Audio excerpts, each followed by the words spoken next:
तो सोसाइटी बदल चुकी है. People are anxious, they are depressed, they have become irrational, they have become impulsive. और आपके इम्पल्सिव से सबसे ज़्यादा फायदा कमर्शियल इंस्टीट्यूशंस उठा रहे हैं. And they sell you like anything. आपको इश्तिहार आया, इम्पल्स क्रिएट की, साथ ही आपने डायल कर दिया जनाब पिज़्ज़ा डिलीवरी. 2 दिनों में उन्होंने कुछ आपको तैयार किया, उसके बाद जनाब सेल लगा दी और आप भागों के भाग आप जा रहे हैं जनाब अब न्यू ईयर की शॉपिंग करने के लिए, या जनाब वैलेंटाइंस डे की शादी शॉपिंग करने के लिए. इम्पल्सिवनेस, सोचे समझे बगैर फैसले. तो शादियां भी ऐसी इम्पल्सिव, जो आपको बता रहा हूं, इम्पल्सिव शादियां. नहीं, शादियां इम्पल्सिव होती है ना बाबा, जो यही है. सोच समझ की शादियां कितने लोग करते हैं. हमें क्लास फेलोज की शादियां नहीं चलती भाई. 4 साल से तुम इकट्ठे पढ़ते रहे हो, तुम्हें उस वक्त समझ नहीं आई, वो चल ही नहीं सकती, क्योंकि आपने शादी अपने कोलीग से की थी. आज वो आपका हस्बैंड है. अब हस्बैंड है तो हस्बैंड तो है, तो you are confusing a role. और आपको किसी ने ये नहीं बताया था कि हस्बैंड क्या होता है, वाइफ क्या होती है. अब आप समझती हैं ऐसे आप 4 साल यूनिवर्सिटी के अंदर ही गपशप लगाते रहे, उसी तरह घर चलता रहेगा, ऐसे तो नहीं चलना. तो ये एक अलूजनरी दुनिया में रहा जा रहा है. और इसको ये बीमारियां हैं, आज इन चीज़ों का नाम बीमारियां हैं, वो आपको बताता हूँ इनको क्या कहते हैं. ये मेंटल डिजीजेज हैं. Irrationality, impulsive behaviour, confusion, indecisiveness, lost, psychotic. Psychotic लोग कौन होते हैं? उन्हीं को साइकोटिक कहते हैं. पीपल हु कैन नॉट, जो ड्रामे देख के they cannot differentiate the reality from the utopia by seeing अपनी राय कर लेते हैं. वो साइकोटिक है. अब हमने सिर्फ खूबसूरत खूबसूरत नाम दिए हैं ताकि इनको अकोमोडेट किया जा सके.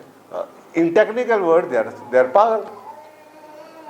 भैया का आदमी आपसे फेरी टेल की बात करता रहे, दुनिया के चैलेंजेस कुछ और हो, तो उसको आप क्या कहेंगे? आज से 20 साल पहले उसे पागल कहते थे.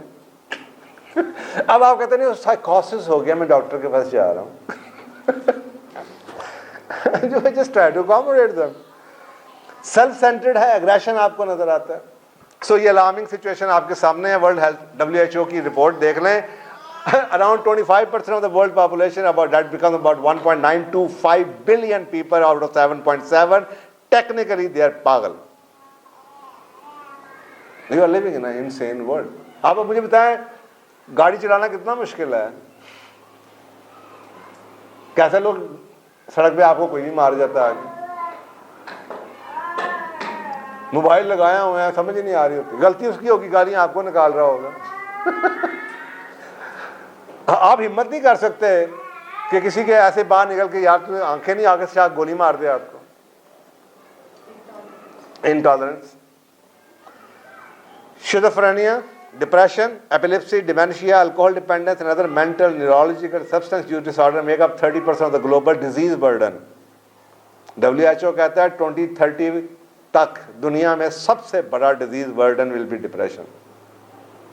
सबसे बड़ी बीमारी 2030. The whole society is going to be in depression. Why?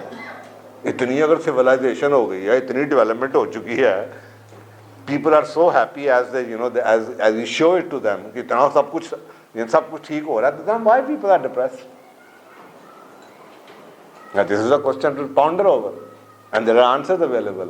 Pakistan की रिपोर्ट आपके सामने है, और ये उस साल की रिपोर्ट है जिस साल मुझे बुलाया गया था साइकोलॉजिकल, ये जो आपकी कॉन्फ्रेंस होती है पाकिस्तान में, इंटरनेशनल साइकोलॉजिकल कॉन्फ्रेंस में मुझे बुलाया गया था.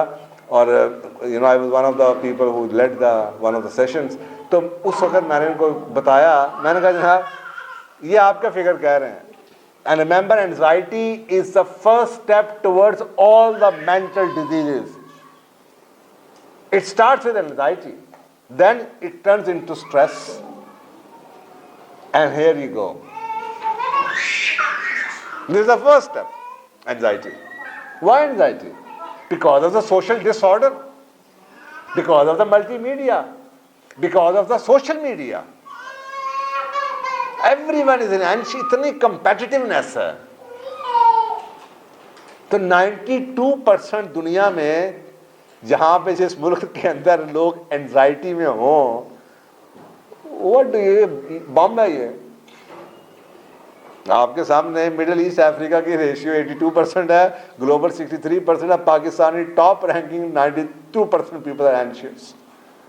फिर आप कहते हैं अस्पताल क्यों भरे हुए हैं डिजीज़ से? जब एंशियस पीपल अल्टीमेटली ये एनजाइटी अगर ये हैंडल ना हुई, ये स्ट्रेस पे जाएगी और ये डिप्रेशन से होती। मेंटल डिजीज़ के बारे में सिंपल सा रूल है, ये मेंटल डिजीज़ से होती हैं, ये फिजिकल डिजीज़ बनती हैं।